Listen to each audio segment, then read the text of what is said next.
and share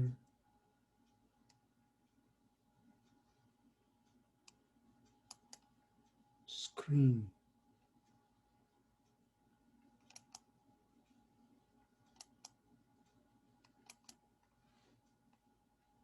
Can you see this screen where I laid out the outlines of this week's lecture?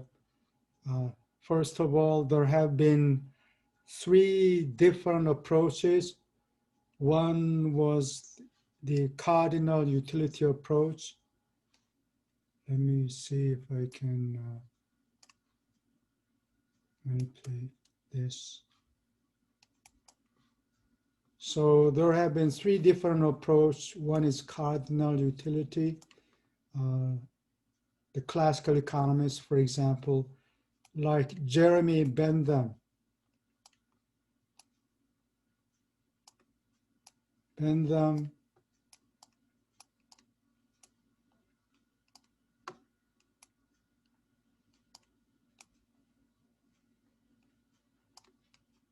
was a pioneering philosopher, and he thought that utility is cardinally measurable. Moreover, interpersonal comparison of utility is possible. So, for instance, if there are two consumers, then say his utility is represented by utility of his consumption bundle plus utility of another individual consuming, say something else, whatever consumption bundles. He thought individual's happiness function is summable or aggregatable. So he proposed that the society determines what is right and what is wrong by comparing total utilities of all individuals. So he proposed that maximum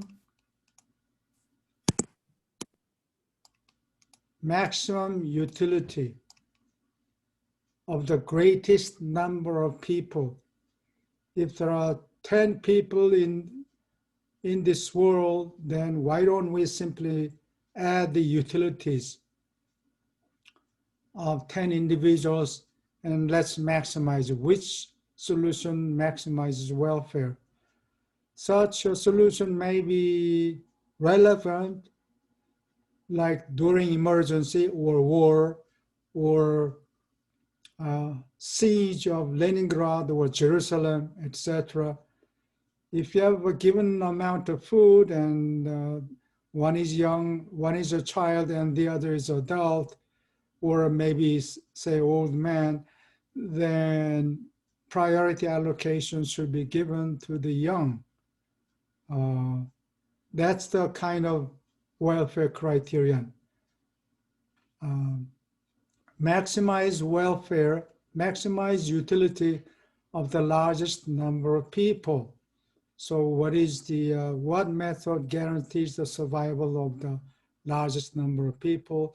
Maybe younger people should get priority allocation of food or COVID vaccine. In our example, the priority allocation of COVID vaccine that are supposed to be available, become available sometime this fall, maybe even this month. Priority allocation of these COVID vaccines will be given to those with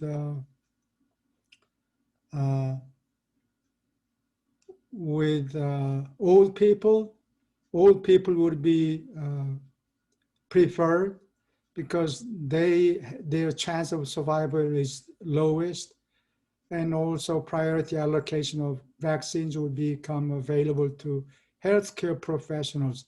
They need to survive first before they can treat others, whatever. That's the criterion that Bentham was proposing, okay? So this idea I think was incorporated in many later movements. Maximize utility, maximum utility for the largest number of people. Okay, that's the idea. That came from Bendham's cardinal utility. And then we noticed that this was an overkill in terms of deriving demand curve. So we will adopt the minimum number of assumptions, meaning ordinal utilities has less restrictive assumptions about consumer preferences. So we will be using this indifference curve approach to explain consumer demand. And then eventually, well, for policy purposes, we need something concrete that are measurable. Bendham's utility function is not measurable because it's subjective. No one has entered someone else's mind, so we don't know. Each person uses their own yardstick to compare consumption bundles, but basically it is a subjective measurement, okay? For policy analysis, we need something more concrete that are aggregatable or aggregable and measurable, okay? And this explains the consumer surplus approach we will be using later, okay? Consumer surplus is visible, measurable by anybody. Those are concrete numbers. So consumer surplus, and later on we will be using producer surplus to compare welfare implications of various policies, okay?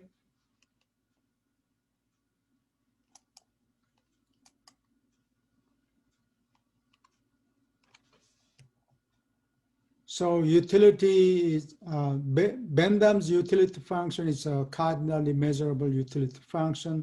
From this, we obtain marginal utility of a good. And the assumption is that there is no peak in the utility function. So always more is better. And cardinal approach was useful in the sense that it resolved the water and diamond paradox. So the theory was initially very popular, but gradually over time, modern economists thought that cardinal utility is not necessary to derive demand functions. So they developed this indifference curve approach. Basically, all we need is the ability of consumers to rank different consumption bundles. Between two consumption bundles, how do you rank? You should be able to say one is better than the other, or one is worse than the other, or both are equally preferred. Okay, that kind of ability to rank different consumption bundles yields the so-called indifference curves, okay? And these indifference curves, of course, there are billions of them. These indifference curves are much like isobaric weather map on TV news, right? So we had assumed that there are 4 properties. All these indifference curves must satisfy 4 properties. They are all negatively sloped. Number 1, negatively sloped. Number 2, indifference curves are non-intersecting. They don't intersect each other. And higher indifference curve means more happiness or more higher welfare. And finally, indifference curves must be convex to the origin, which means consumers are going to generally prefer the average consumption bundle rather than two extreme consumption bundles. Like two tanks without gasoline, what good do? They will be just piece of junk. Or no tanks, but two tankfuls of gasoline. Well, what can you do with gasoline without vehicle? Well, a third option would be one tank full of gasoline and one physical tank, Panzer or Sherman, whatever. Well, then you can drive it somewhere. So generally speaking, consumers like balanced consumption bundle, a little bit of this and a little bit of the other good. Okay, they want both goods instead of all and nothing. All of one good and no amount of the other good. That would be less preferred to the average consumption bundle. So from this notion of indifference curves, we can generate the marginal rate of substitution, which is the amount of the other good. You want to increase consumption of X1, how much are you willing to give up? How much of the other good are you willing to give up so that you will be on the same level of indifference curve, okay? Depending on the properties or relations between two goods, sometimes you have a case of perfect substitutes. In this case, the indifference curves are straight lines, or the other extreme would be right angled indifference curves. All these extra units of good one won't do anything, will not raise utility level because they are useless. They are redundant. Okay, so in this case, when two goods are consumed in fixed proportions, like cocktails, indifference curves would be right angle. Okay, indifference curves cannot be thick. That's the theory, but in practice, human palates are not that sensitive. When you pour one cube or 2 cubes of sugar in your coffee, you may be able to tell the difference, but maybe a quarter of a sugar cube, you may not be able to tell the difference, the effect of a small increase in some consumption good. So that's what happens in practice, but in theory, we cannot tolerate fat or thick indifference curves, okay? And also indifference curves are convex to the origin, then we run into a lot of problems. Consumers do not choose balanced consumption bundle, but choose one or the other, two extreme consumption bundles. Okay, what is the consumer demands for goods are affected by changes in income and prices. So let's begin with the income effect. As income goes up, there are two kinds of goods. One is called a normal good. As income increases, each consumption increases, then we call it a normal good, okay? There is no law about this. As income goes up, generally consumption of each good rises. But in some rare cases, consumption goes down. Maybe that's due to low quality. As income goes up, low quality consumption good declines. I mean, the demand for low quality consumption good goes down, okay? So when you have enough money, you can always buy a beef steak, T-bone steak, whatever, instead of hamburgers. when you don't have much money, well, you have to survive with this small amount of money. You have to get by whatever. In that case, you may be sensitive. You may not be willing to spend much of your income on a big meal. Then, well, then the other meals you have to skip. So that's the case of an inferior good, okay? Low quality consumption goods tend to be inferior goods. Its demand declines as income rises.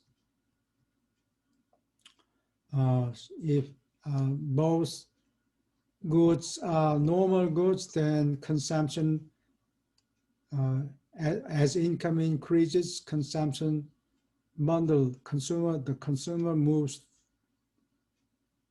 in the northeasterly direction, okay, like this.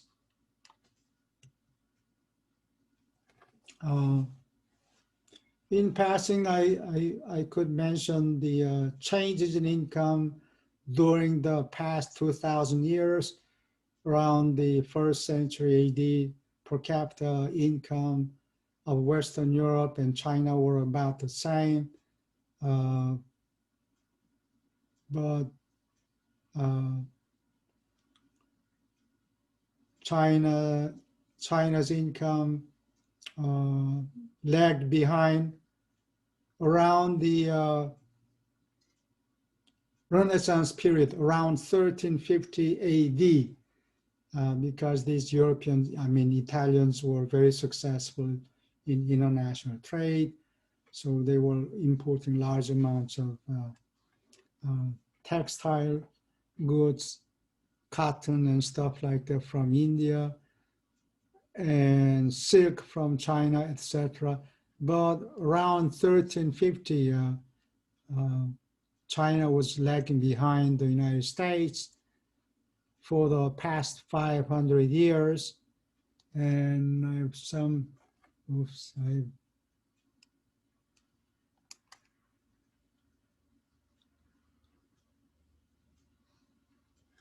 around, I can't find the page right now, but around 1960, if my memory serves me well, in 1960, per capita GDP of the United States was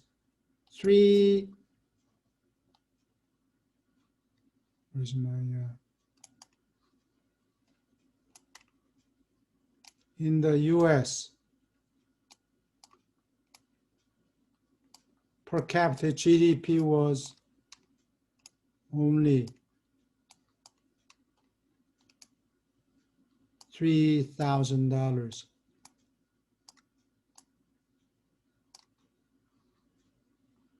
In 1960. In 1945, it was even lower. When the American soldiers came back, withdrew from the European arena, our per capita GDP was, in 1945, about $1,600, $1,700, half as much, okay? If you compare this amount of money, $3,000, by 2008, there was when we are in the midst of a great recession, I hear. China's per capita GDP in 2008 was about a little less than 3,000, maybe $2,800. So these poor Chinese people were about 48 years, 50 years behind the United States. They're trying to catch up with the Americans. Their per capita GDP was rising very fast, and many people predicted that China will surpass, not in terms of per capita GDP, but US GDP is about 20 excuse me, $22 trillion, right? China, about $12 trillion. So many people have been predicting that China will surpass the United States sometime year 2028 or around that time. By the end of this decade, China will surpass the United States.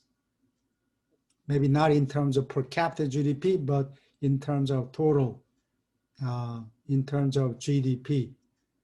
And US policymakers are saying, well, that's not going to happen, not so fast. We shall see how it goes.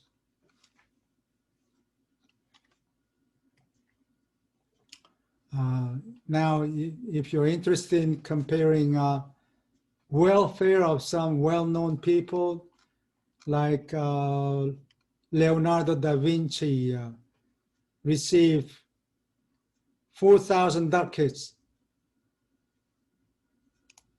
No, I should say florins, not dollar sign. Florins,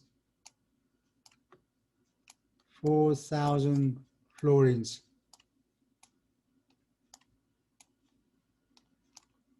For painting the Last Supper in Milan. There is a church there. And the wall somehow survived the bombings of World War II in Italy. He received $4,000 for painting the Last Supper. And it took more than 3 years, I should say 4 years. So his annual salary, annual stipend of Leonardo da Vinci was about 1,000 florins. He was the master. He was the highest paid master in those days, in 1350s. How much is one florin? One gold florin is like 10% of troy ounce today. So this is worth about $150,000. In today's income, Leonardo's income was about $150,000.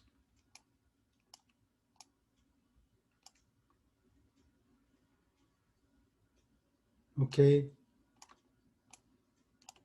that's much below the annual stipend of a medical doctor today. So these masters were paid. What about Michelangelo? He got paid 400 ducats. That ducat is has the same weight as gold florin. So he received about 3,000 ducats for painting the ceiling of Sistine Chapel. So anyway, he got paid about the same amount of money, a little bit less than Leonardo da Vinci. So $150,000 500 or 600 years ago, that was a huge amount of money by any comparison in those days. But compared to masters in modern days, it's not much, okay? Which means during the past 600 years, per capita GDP of Western Europe and the United States was rising very, very fast, okay? Now they have consequences. Such phenomenal growth can be attained, but there are signs of stress. California wildfires and so on, rising seawater level, etc. We shall see how it goes. So, okay, Now the effect of price, an increase in the price of a good lowers M over P1. So as price goes up, as the price of good one goes up, now you're able to buy less, okay? So this causes a clockwise movement of the budget line. So you will be choosing another consumption bundle, say from A to B, okay? So in general, maximum utility is attained when indifference curves is just tangent to the budget line, okay? So, well, consumer equilibrium requires marginal rate of substitution, MRS.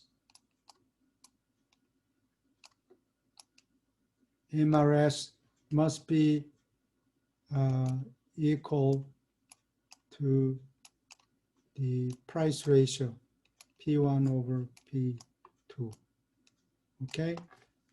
These two curves must be tangent to to each other. The slope of the indifference curve is called the MRS. The slope of the budget line is the price ratio, okay?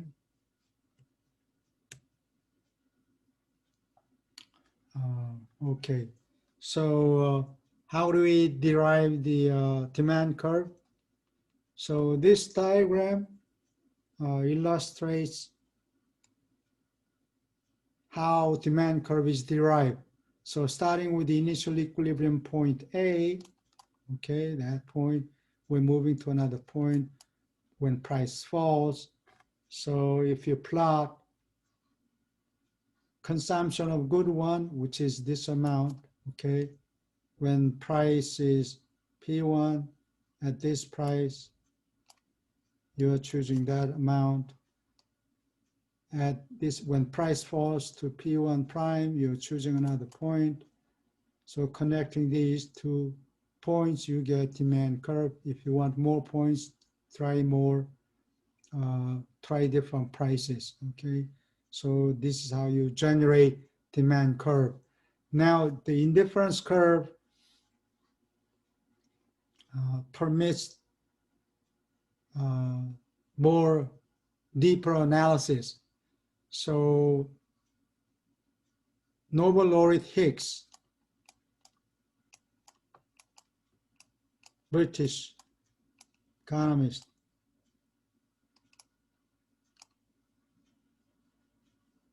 I'm not sure whether he received the Nobel Prize.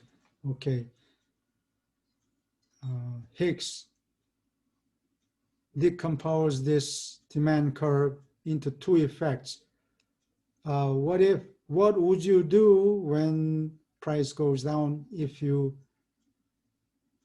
wanted to maintain the same level of utility? Well, this is the same indifference curve right here. If that is the case, you would move to point C. Then you will notice that because price went down,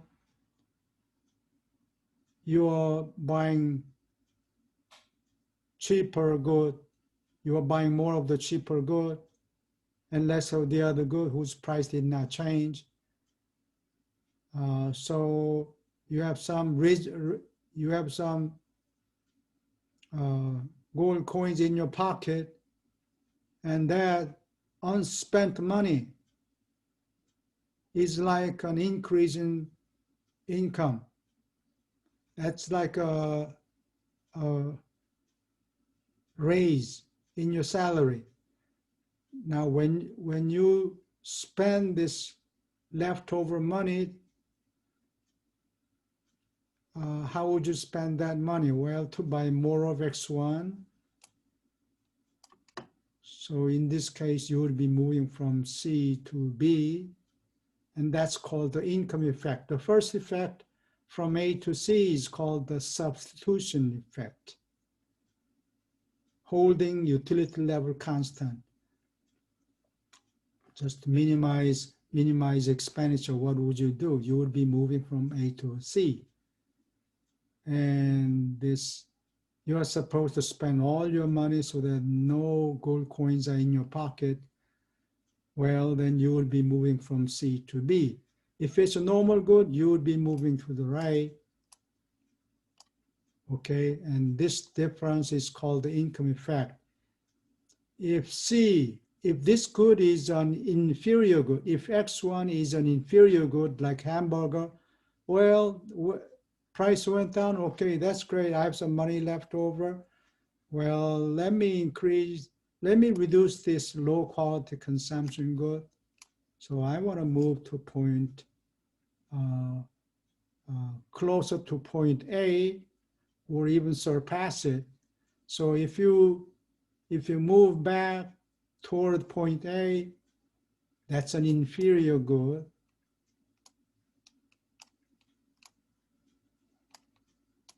That's an inferior good.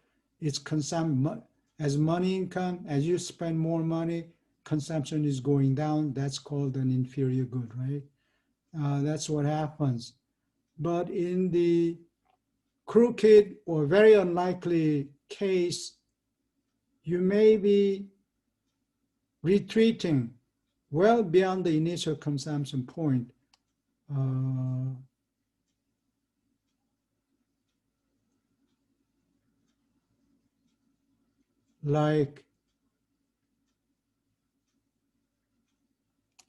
Like this. Okay, this is not a smooth indifference curve, but in the case of an inferior good, you could retreat beyond this point A to another point like that, okay?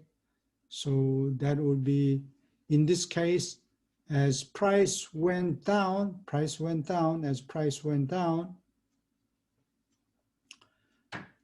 consumption of X1 decreased. So that would be a point like that.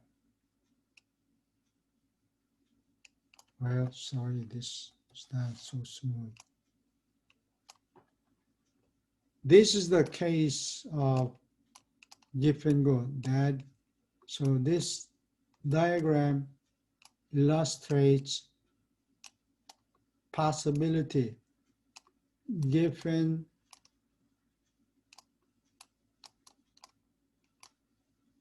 good. Okay, it's not very likely, but you cannot rule out a priori that given good cannot happen. Okay, it's possible, although it would require very strange indifference map. So that's this diagram shows the possibility of a given good. Okay. So what is, if the price goes down, you're going to consume more or less, or you're going to buy a different product, different combination of goods. Income effect is from C to B. That's called the substitution effect. If you were to maintain the same level of utility, and the residual, you will have some money left over, money left in your pocket. You can spend the rest of that income, residual income, on these two goods. If it's a normal good, you'll buy more, and demand curve will be definitely negatively sloped. If it's an inferior good, consumption of this product will go down, okay? And if you go beyond the initial consumption point, it becomes, it generates a positively sloped demand curve, okay? Any questions?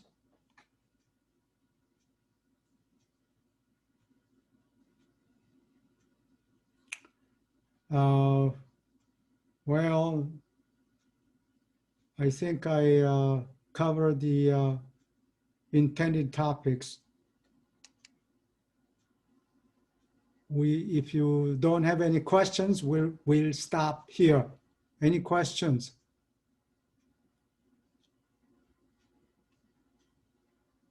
Okay, that's it for today. Have a nice weekend. Thank you, you too. Thank you. Thanks. Thank you. Thank you. Thank you. Don't get corona. Have a nice weekend.